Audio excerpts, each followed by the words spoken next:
রাষ্ট্রপতি মোহাম্মদ জিল্লুর রহমান বলেছেন, নতুন প্রজন্মকে বিশ্বমানের নাগরিকে উন্নত করতে শিক্ষার কারিকুলাম প্রাথমিক স্তর থেকে উচ্চ পর্যায়ে বিন্যাস ও আধুনিক করতে হবে। তিনি আজ বঙ্গবন্ধু আন্তর্জাতিক সম্মেলন কেন্দ্রে ড্যাফোডিল ইন্টারন্যাশনাল ইউনিভার্সিটির তৃতীয় সমাবর্তনে ভাষণে একথা বলেন। রাষ্ট্রপতি বলেন, মৌলিক শিক্ষার পাশাপাশি নতুন জ্ঞানের সাথে নবীনদের সংযোগ ঘটাতে হবে। তিনি বলেন, শিক্ষার মান উন্নয়নে সরকার জাতীয় শিক্ষানীতি 2010 এবং বেসরকারি বিশ্ববিদ্যালয় আইন 2010 প্রণয়ন করেছে।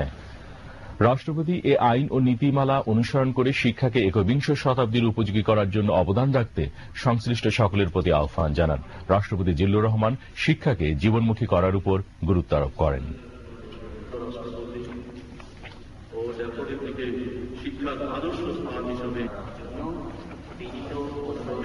আমি বিভিন্ন বিশ্ববিদ্যালয়ের সমাবর্তনে অংশগ্রহণ করে আহ্বান জানিয়েছি শিক্ষার মান ও পরিবেশকে সমুন্নত রাখতে। আবারও বলছি, উচ্চশিক্ষার মানের সাথে কোনোভাবে আপোষ করা যাবে না। শিক্ষা যাতে সার্টিফিকেট সর্বস্ব না হয় নিশ্চিত করতে হবে। শিক্ষাকে করতে হবে জীবনমুখী। এই জন্য একাডেমিক লেখাপড়ার পাশাপাশি শিক্ষার্থীরা যাতে সাধারণ মানুষের জ্ঞান উপলব্ধি করতে পারে, সমস্যার গভীরে প্রবেশ করে তার সমাধানের পথ দেখাতে পারে, তারও শিক্ষা দিতে হবে। আমাদের শিল্প, সাহিত্য, ঐতিহ্য, গৌরব, অসাম্প্রদায়িকতা, সর্বোপরি মুক্তিযুদ্ধের চেতনা শিক্ষার্থীদের মনন ও চিন্তায় প্রসারিত হয়, তার পাঠও কারিকুলামে থাকতে হবে।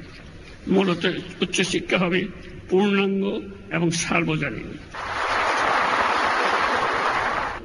সমাবর্তনে বিশেষ অতিথি শিক্ষামন্ত্রী নুরুল ইসলাম নাহিদ, সমাবর্তন বক্তা ভারতের পশ্চিমবঙ্গের শিক্ষামন্ত্রী Shri Bratya Basu, Daffodil International University trustee বোর্ডের চেয়ারম্যান মোহাম্মদ সবুর খান এবং উপাচার্য professor doctor M Lutfar Rahman বক্তৃতা করেন। সমাবর্তনে ৩,২২১ জন শিক্ষার্থীকে আনুষ্ঠানিকভাবে স্নাতক ও স্নাতকোত্তর ডিগ্রি প্রদান করা হয়। ভালো ফলাফলের জন্য রাষ্ট্রপতি 4 জন শিক্ষার্থীকে স্বর্ণপদক প্রদান করেন।